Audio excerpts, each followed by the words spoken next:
5 pro tips जो आपने अगर अपने बिजनेस में लाया, your business will touch the height of success.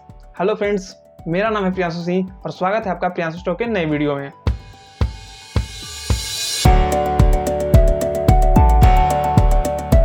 जी हाँ दोस्तों, हम लोग बात करने वाले हैं 5 ऐसे टॉपिक्स पर जो हमें as a growing business follow करनी होगी। एंड ट्रस्ट मी, अगर आपने ये फॉलो किया ना, your business graph will keep growing.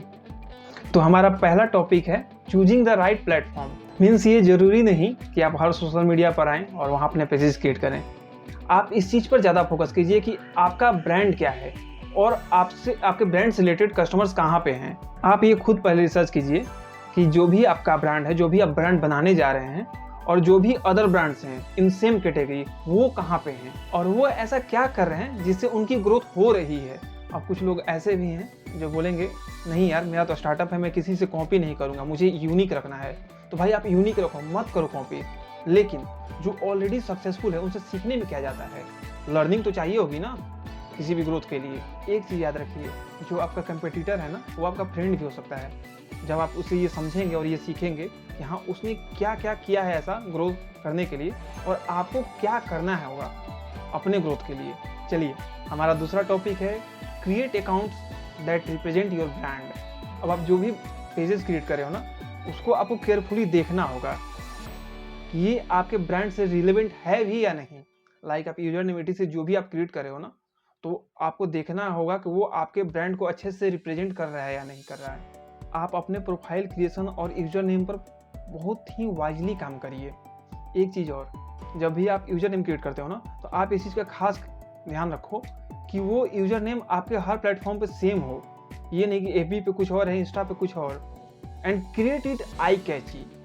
हमारा तीसरा टॉपिक है maintain consistency. Yes, consistency is one of the most important factor when you bring your business digital. आपको अपने ऑडियंस से कंटिन्यूअसली इंटरेक्ट होना होगा। ये नहीं कि आपने आज एक पोस्ट कर दिया और 4-5 दिन बाद आपको याद आ रहा है यार कुछ इंक्वायरीज नहीं आ रही है, चलिए एक फिर से पोस्ट डालते हैं। तो भाई ये चीज़ें ऐसे वर्क नहीं करती हैं। ऐसे में आपका कनेक्शन टूटता है आपके ऑडियंस से। यहाँ तक कि आप अगर कंसिस्टेंट नहीं हो ना, तो ये जो सोशल मीडिया प्लेटफॉर्म्स है लाइक फेसबुक, इंस्टाग्राम, ये आपके फॉलोअर्स तक, आपके पोस्ट तक नहीं पहुँचते। फिर रीच आना तो बहुत दूर की बात है। अच्छा, मैंने बहुत लोगों को ये देखा है, जब आप उनसे बोलो ना कि आप ऑनलाइन ब्रांडिंग क्यों नहीं करते, तो बोलते हैं हाँ यार मुझे कराना तो है बट अभी नहीं, बाद में करना। भाई बाद में मतलब क्या होता है? आज कंपटीशन इतनी तेज़ी से बढ़ रही है ना, जब आप ये सोचते हैं कि हाँ बाद में करा लेंगे ना, उतने देर में एक नया स्टार्टअप आके खड़ा हो जाता है मार्केट में।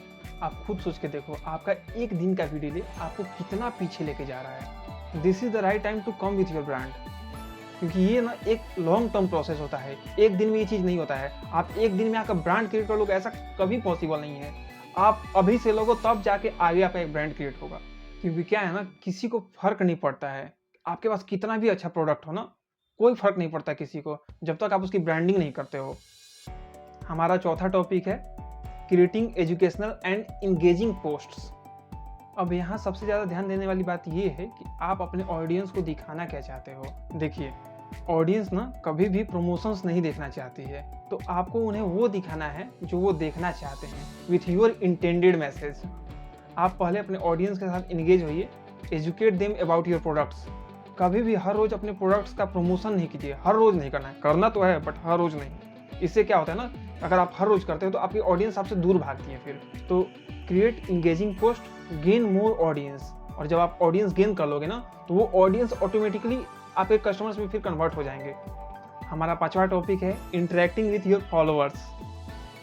अब सोशल मीडिया का तो मतलब ही होता है बीइंग ऑल अबाउट सोशल, लेकिन आपका आपके ऑडियंस के साथ इंटरेक्शन बहुत ज़रूरी है। इससे आपके और आपके ऑडियंस के बीच ना एक पॉजिटिव रिलेशन बनती है फिर। तो आप अपने फॉलोअर्स के साथ हमेशा इंटरेक्शन कीजिए, हमेशा कम्युनिकेट कीजिए।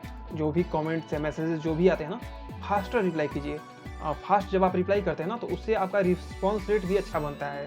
आप जो पोस्ट क्रिएट करते हो, तो आप उन पोस्ट में ना बीच में ना Q&A सेशन जरूर लीजिए अपने ऑडियंस के साथ। एंड आप जो भी सेल करते हो अपने कस्टमर्स को, उनसे फीडबैक लेना बिल्कुल ना भूलिए, क्योंकि फीडबैक ही है जो आपके ब्रांड को एक ब्रांड बनाता है। और हाँ, एक चीज़ और, आपको जो ये 50-100 रुपये में ना, जो ये 500-1000 फॉलोअर्स जो आपको बेचते हैं ना, आप तो इनसे दूर ही रहो भाई, क्योंकि इनसे कुछ होना जाना है नहीं और इससे उल्टा आपके पेजेस पर निगेटिव असर आता है।